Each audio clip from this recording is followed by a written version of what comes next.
استاد جی میں شادی محرم میں کروں گا، اللہ کرے آپ کی شادی ہو جائے۔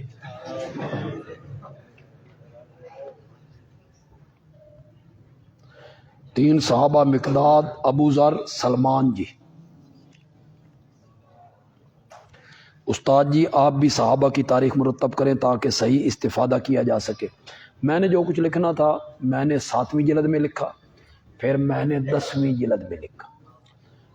اللہ کا کوئی بندہ آئے اس تاریخ کو کنگال دے، سب موضوع گندی روایتیں باہر نکال دے، اللہ کا کوئی ایسا بندہ پیش ہو جی۔ اہل تشیع امام مہدی سے وہ امام مہدی مراد لیتے ہیں جو قرب قیامت میں آئیں گے، ان کا بھی نظریہ یہی ہے کہ اس نے قیامت سے پہلے آنا ہے۔ آج کل لوگ بچیوں کے نام دعا فاطمہ رکھ رہے ہیں، کیا یہ نام صحیح ہے؟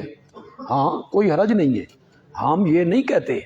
حضرت سیدہ فاطمہ رضی اللہ تعالی عنہا نبی پاک کی پیاری بیٹی ہیں، اور نبی پاک ان کا اٹھ کر استقبال کیا کرتے تھے، ان کے ماتھے کو چوما کرتے تھے، انہیں اپنی چادر پہ بٹھایا کرتے تھے۔ حضرت فاطمہ کا ایک بڑا مقام ہے اور ہمیں ان سے محبت ہے، ہمارے دلوں میں ان کے لیے عقیدت ہے، تو بیٹیوں کے نام فاطمہ، دعا فاطمہ رکھنا اس میں کوئی حرج نہیں ہے جی۔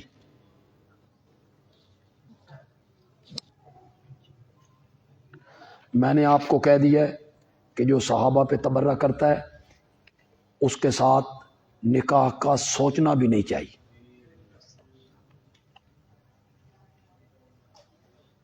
استاد جی صحابہ کے معاملے میں گندی مکھی نہیں بننا، یہ جملہ سنا دیں۔ آپ نے پرچی پہلے لکھی تھی، میں نے جملہ سنا دیا جی۔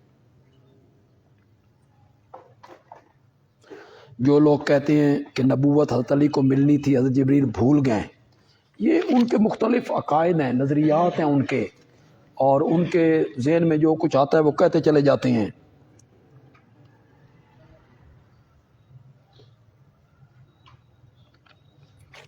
یہ وہی نکاح کے بارے میں ہے جی،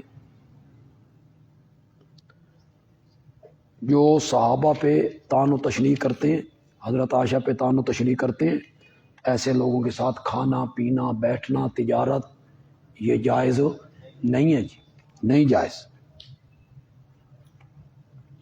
محمد علی مرزا کہتا ہے کہ یہ جو حدیث ہے کہ میرا صحابی اود پہاڑ جتنا، اس کا پس منظر اس حدیث میں ہے کہ خالد بن ولید نے حضرت عبد الرحمن سے لڑائی کی، تو آپ نے حضرت خالد بن ولید کو کہا کہ میرے صحابہ کو برا بھلا نہ کہو، تم اود پہاڑ جتنا۔